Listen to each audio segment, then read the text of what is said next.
Bueno, entonces, empezamos con JavaScript. A ver, os cuento. El orden que voy a seguir, os lo voy a enseñar, lo tenemos aquí. ¿Vale? Entonces, aunque aquí no lo pone, lo primero que voy a hacer, evidentemente, es una introducción a JavaScript. Vamos allá con JavaScript. Bueno, a ver, primera cosa, JavaScript no tiene nada que ver con Java, ¿vale? Igual que cacahuete no tiene nada que ver con la caca, ¿vale? El cacahuete se come, la caca no, ¿vale? Java y JavaScript no tienen, a ver, no tienen nada que ver, o sea, todo en la vida tiene una relación. Quiero decir que no tiene nada que ver porque, por ejemplo, diferencias. Primero, Java es un lenguaje de programación, que ahora explicaré, que es, digamos que es compilado, mientras que JavaScript es un lenguaje de programación interpretado. ¿Qué más? JavaScript, su entorno, donde vive el lenguaje de programación JavaScript, es el cliente. ¿El cliente quién es? El cliente es el señor que se conecta y ve una página web y rellena un formulario y cambia un desplegable. Ese es el cliente, ¿vale? Mientras que Java tiene distintos sitios donde puede vivir. Por ejemplo, una aplicación de escritorio. ¿Qué es una aplicación de escritorio? La típica aplicación que está en el escritorio y hacemos doble clic y se abre, yo que sé, el Word, el Excel, el OpenOffice. Eso es una aplicación de escritorio. Java también puede vivir, de hecho vive, en las aplicaciones nativas de Android, ¿vale? Muchas de ellas se escriben con Java. Y también vive en algunos servidores, ¿vale? Entonces, digamos que Java tiene distintos sitios donde puede vivir. Es un lenguaje de programación compilado. Y mientras que JavaScript, su único, o prácticamente su único, digo prácticamente porque últimamente está también entrando en el servidor, su único sitio, su único ecosistema donde sabe vivir es en el cliente, o sea, en una página web, incrustado en una página web. Eso es donde vive JavaScript, ¿vale? Bien, aunque se llamen Java y JavaScript, ya os digo, la relación es únicamente que son cosas de ordenadores. JavaScript vive en el cliente. ¿Qué quiere decir que viva en el cliente? Quiere decir que cuando tú cargas una página web con su HTML y su CSS, también viene con JavaScript, ¿vale? En el 99% de los casos. ¿Qué cosas nos va a hacer JavaScript? Pues si os acordáis al principio del curso, hablamos de que, digamos, la parte de front-end, lo que se llama el front-end, el desarrollo front-end, la parte de que tú ves, ¿vale? Que ve el cliente, tenía tres patas. Una pata era HTML, que era el que me daba el contenido. ¿Vale? ¿Por qué digo el contenido? Porque tú en HTML es donde metes los párrafos, las imágenes, los enlaces, eso es contenido. Teníamos la otra pata que era CSS, que era cómo se veía eso, ¿vale? El aspecto, la letra más grande, la letra más pequeña, en 2 columnas, en 3 columnas, ¿vale? En fin, la parte, lo que tiene que ver con el estilo. Y la tercera pata, que es la que empezamos hoy, es la parte de JavaScript, que es la interactividad. Interactividad quiere decir que de pronto el navegador me dice cosas. ¿Qué cosas me dice? Pues me dice, por ejemplo, el email es incorrecto, el DNI es incorrecto. Esas son, por ejemplo, las ventanas, ¿vale? O qué más, hay otra parte que es también de interactividad, que es, por ejemplo, cuando rellenáis un formulario y abajo viene el checkbox de pinche si está de acuerdo con las condiciones. Si no pinchas, no puedes luego darle al botón de enviar, ¿vale? Eso también es una interactividad, ¿vale? O sea, no te dejo enviar el formulario si no has chequeado que estás de acuerdo con las condiciones o las políticas de uso o lo que sea. ¿Entendido esta parte? Bien. Entonces, JavaScript vive en el navegador. Ok. He dicho que es un lenguaje de programación interpretado. ¿Qué quiere decir esto? Bueno, a ver. Creo que vosotros habéis empezado, pero bueno, así un poquito flojillos con PLSQL, ¿vale? El PLSQL es un lenguaje de programación orientado a programar bases de datos. Los lenguajes de programación, como os he dicho antes, digamos que cada uno tiene su nicho, entre comillas, o su ecosistema, ¿vale? O sea, igual que, por ejemplo, por hacer el símil, es que a mí me gustan mucho los símiles, o los símiles. Los peces viven en el agua. De hecho, unos viven en agua dulce y otros viven en agua salada. Bueno, pero el lenguaje de programación, cada uno tiene su entorno de existencia, su ecosistema. Entonces, como decía, JavaScript es el cliente de una página web, ¿vale? PLSQL es otro. Entonces, hay veces que surge la pregunta, o alguien dice, ¿cuál es el mejor lenguaje de programación?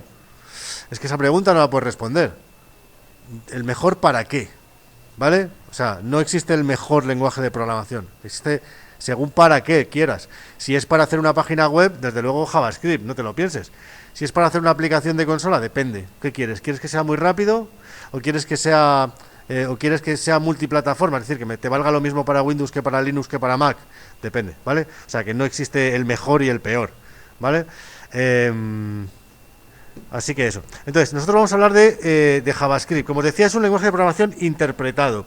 ¿Qué quiere decir interpretado? Pues mirad, voy a ver si encuentro una imagencita buena y lo vemos, ¿vale? Entonces, lenguajes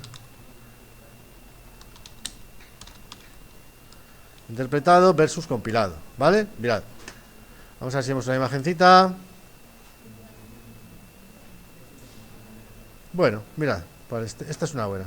Vale, mirad, a ver, en un ordenador, vosotros que habéis dado, seguro que sabéis un montón de... A ver, ¿dónde está la imagen? Vale. Seguro que sabéis un montón de... ¿Cómo se dice? Habéis dado en... ¿Cómo se llama estas cosas? Joder. Round robin, ¿cómo se llama esto? Algoritmos de planificación de microprocesadores, ¿no? Bueno, al final el que ejecuta un programa es el microprocesador. Eso, o sea, el que hace las cosas es el microprocesador, ¿vale? Que a nivel súper pequeño coge una variable, la mete en esta de registro, luego la saca, luego le hace no sé qué, luego le suma, le hace 20.000 cosas a toda leche, ¿no? Bien. Ahora, para que mi programa se ejecute en ese microprocesador, ¿vale? Necesito escribirlo en código máquina. Vale, nosotros nadie sabe escribir código máquina. Hace muchísimos años que no se escribe en código máquina. Lo siguiente más parecido al código máquina que hubo es lo que se llamaba el ensamblador, que a lo mejor habéis oído hablar de ello. Que lo que usa es, en vez de palabras, o sea, en vez de unos y ceros, usa mnemónicos, ¿no? Como pequeñas palabras, mob, mul, no sé, ya no me acuerdo. Bueno, lo que sea. Entonces, conforme ese lenguaje de programación iba siendo cada vez más diferente del lenguaje máquina, digamos que nos íbamos separando de la máquina, pero a cambio nos íbamos acercando al humano, que al final somos nosotros, ¿vale? Para una persona aprender a programar en ensamblador es complicadísimo y además es súper farragoso. Cualquier programa es súper farragoso. Mientras que otros lenguajes de programación que están más lejos de la máquina, pero más cerca de la persona, como por ejemplo va a ser JavaScript o va a ser Java, etcétera, se dice que son de alto nivel. Alto nivel en el sentido de que están cerca del humano y lejos de la máquina, ¿no? Son de alto nivel, o sea, de hecho, vosotros habéis visto es PLSQL, coño, son palabras en inglés. Loop, if, no sé, no me las sé, exit, break, ¿vale? For, o sea, son palabras en inglés. Claro, entre esas palabras que vosotros escribís en inglés y el microprocesador tiene que haber algo, porque el microprocesador no sabe inglés. Bien, entonces, eso que hay se puede hacer de tres maneras, ¿vale? Se puede hacer de tres maneras. Es decir, hacer que mi código fuente llegue al microprocesador se puede hacer de tres maneras. La primera es el lenguaje compilado, ¿vale? Esto que por donde estoy pasando el ratón, esta especie de ventana con código escrito, esto podríais pensar que es vuestro PLSQL o vuestro JavaScript cuando aprendáis JavaScript. Bueno, en este caso no, ¿vale? Se pasa a través de estas herramientas de aquí, que lo que hace es que lo compilan. Cogen ese código fuente y lo convierten en código máquina, ¿vale? Y se lo enchufan directamente a la máquina. Y la máquina, cuando digo la máquina me refiero al microprocesador, la RAM, o sea, lo que es la máquina, ya lo entiende y sabe ejecutarlo. Bueno, ese es un lenguaje de programación compilado, se compila, ¿vale? Y la herramienta, que es un programita que traduce o que convierte el código fuente, o sea, las líneas de código en programa ejecutable, se llama compilador. Dentro tiene distintas etapas, pero que eso no nos importa, eso es un compilador. Si a mí, por ejemplo, o a vosotros os dan, supongo que muchos de vosotros usáis, por ejemplo, Windows, ¿no? El programa Word, cuando os lo instaláis, lo que es un fichero que es no sé qué.exe, ¿sí o no? Eso ya está compilado. Si vosotros abrís eso con un bloc de notas, por ejemplo, porque tenéis curiosidad de ver qué pone ahí, no vais a entender nada. Bueno, alguna cosilla, pero en principio no vais a entender nada. ¿Por qué? Porque no está escrito para que tú lo entiendas, está escrito para que lo entienda la máquina, ¿vale? Con sus códigos y sus cosas. Eso es un lenguaje de programación compilado. ¿Qué ventajas tiene? Bueno, pues la ventaja que tiene, en principio, es que es un lenguaje más rápido, ¿vale? ¿Por qué? Porque le estamos hablando, una vez que lo hemos compilado, ese programa le habla directamente al micro, en su idioma, ¿vale? En su idioma, directamente, en tiempo real le habla en su idioma, con lo tanto eso es más rápido. ¿Qué desventaja tiene? Bueno, pues desventaja es, por ejemplo, que no es que si yo quiero hacer un programa compilado, aunque el código fuente, el código sea el mismo, o el 99% sea el mismo, el compilador va a ser diferente si va a ejecutarse el programa en una máquina Linux, en una Windows, en un 64 bits, en un 32 bits. Entonces, eso hace que sea un poquito más, sea diferente, ¿vale? Entonces, conclusión de todo esto. El lenguaje compilado es uno que el código fuente de programación es texto, como en todos, pero el fichero ejecutable es una cosa que no entendemos nosotros y solo lo entiende la máquina, ¿vale? Esa es la primera cosa, ¿vale? La primera cosa. El lenguaje de programación compilado. El lenguaje de programación interpretado, ¿qué es lo que hace? Lo que hace es que yo escribo un código, igual que antes, o sea, siempre se escribe un código, ¿vale? Eso es en todos igual. Pero lo que se hace es, no se convierte en nada, sino que la propia máquina va leyendo línea a línea, va interpretando eso y va ejecutándolo. ¿Vale? Ese es el lenguaje de programación interpretado. De manera que cualquier programa que a ti te den en un lenguaje de programación interpretado, tú lo vas a entender, porque es el texto tal cual. No se compila, no se convierte en nada. ¿Vale? Lo vas a entender tal cual. Ejemplos de... Bueno, ejemplos de lenguaje interpretado. JavaScript, número 1. Bueno, no, número 1, hay varios. Digo número 1 porque lo vamos a aprender. Pero si os acordáis cuando estuvimos hablando de los formularios, vosotros creabais el formulario en PHP. Uy, perdón. Vosotros creabais el formulario en HTML y cuando le dabais a enviar, yo os decía, yo os decía cuál era el action. ¿Por qué? Porque era un fichero PHP, era no sé qué punto PHP, y ese PHP creo que os lo llegué a enseñar, o no. Bueno, igual no lo visteis, pero os lo puedo enseñar ahora, ¿vale? Es un fichero PHP, a ver, por ejemplo.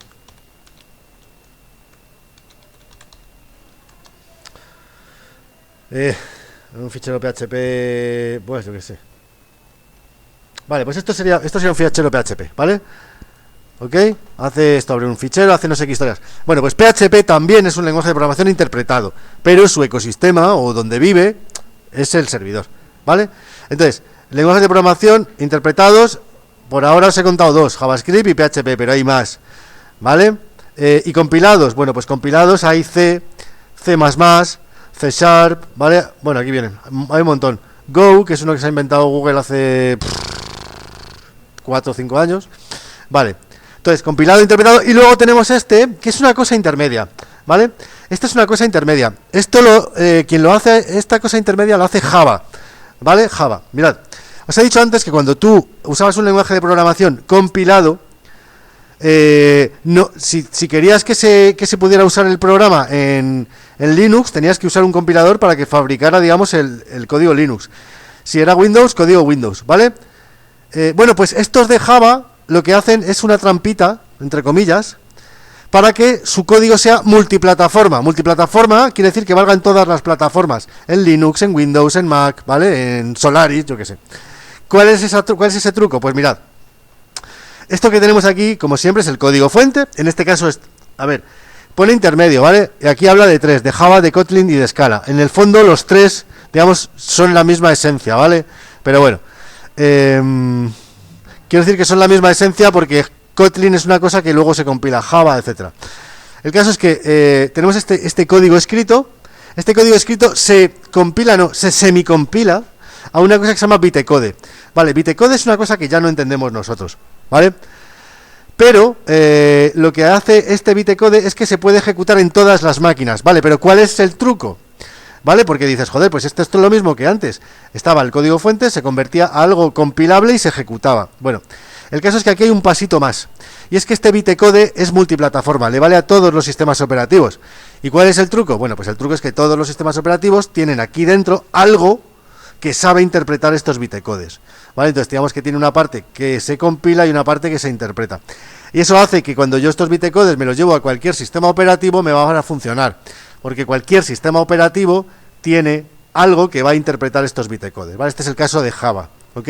Pues se dice que Java es multiplataforma. Pero bueno, entonces esto es en cuanto a introducción de qué es un lenguaje de programación y todo eso. Bien, nos vamos a meter ya directamente a hablar de JavaScript, ¿vale? Vamos a ver, voy a parar esto, ¿vale? Para que no se haga eterno. Guardar grabación.